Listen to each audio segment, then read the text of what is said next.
We're taking a tour of the studio. Hello. There goes Sarah. Katie is setting up to photograph some products over here. So actually it is not art product, but birdseed product for a business we support. So she's using natural light this morning because of the softness of the light. Here's Katie. Good morning, Katie. Hi. Good morning. So Katie's working on that project. Here's Brianna. Hi. Brianna is working on, what are you working on, Brianna? Tea. Oh, drinking some tea.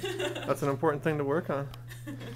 So this is the main shop floor, and it's not super big. I'd say it's probably about 20 by 20 maybe, give or take. A lot of people tend to end up working out here even if they have individual studio space because the social aspect. But there's a studio that Brianna's been working in. And it is a kind of square little room. It has a nice heavy-duty easel. Check out, that's a big cast iron base there. This thing is not going anywhere. You can put a giant canvas on that. If you really want to go big though, you hang it on the wall. This room actually is cool because it's got a little spotlight that you can set up to, actually two little spotlights so you can focus on the canvases. I may have to adjust that one. Here's one of Brianna's paintings. This is a big one that she finished a little while ago. There's some t-shirts that she's had screened with her designs on them, which are kind of cool. So that's one little studio spot. And that's the bathroom. I won't take you on a tour of that. There's some storage cabinets with different artists have storage in here for their stuff specifically. There's some, I'm trying to think, this is Roy over here, and I think this is mostly Joe's on the side. Dan Severson's got space in here. This is their pencil house. This is another small semi-private studio that a few different people work in. Seth works in here sometimes. Ryan works in here a lot. Brianna used to work in here, but it's kind of dependent on the day of the week. It's open to anybody. There's a truck that Ryan did. Oh wow, I haven't seen that one before. That's pretty old. It's a map of the United States that Seth was working on a while ago. Dave's thing's in the corner there. Oh, I see this project underneath here. It looks like Seth is in the process of building a large-scale globe. It's kind of boxy looking right now, but I think eventually it'll get rounder.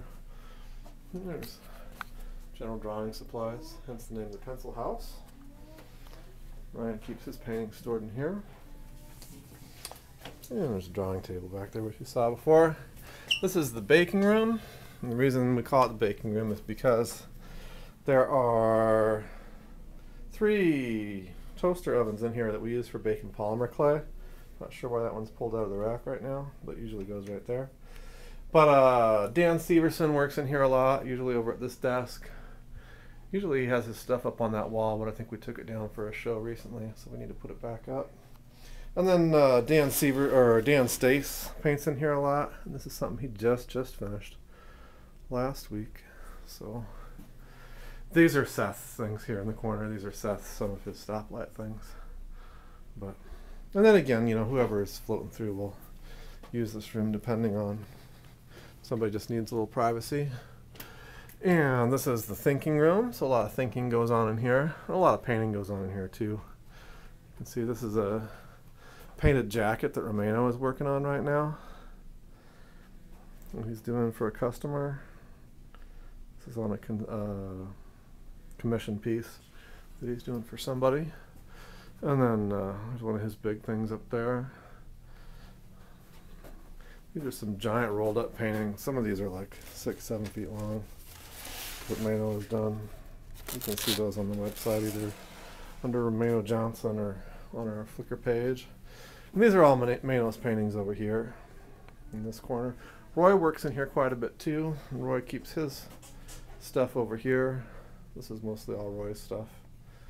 So they both paint in here. But oh, here's a color board that has kind of most of the basic paints that we have in stock, both in their straight out of the jar colors and then also with a little bit of white, so people can kind of see what happens when you add white to the basic colors here.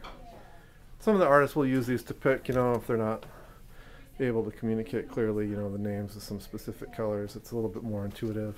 People can come and say, well, I like this one, or I like that one. So that's the main studio. More supplies and supplies. Paper drawers over there.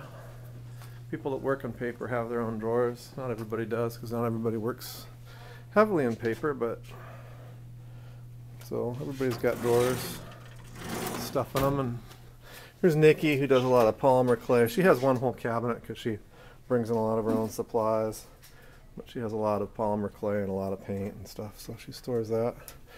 There's our tool cupboard, just tools. And then there's my office in there. My desk is messy. There's a little library with books on art and art techniques. Here's a issue of Polymer Clay magazine.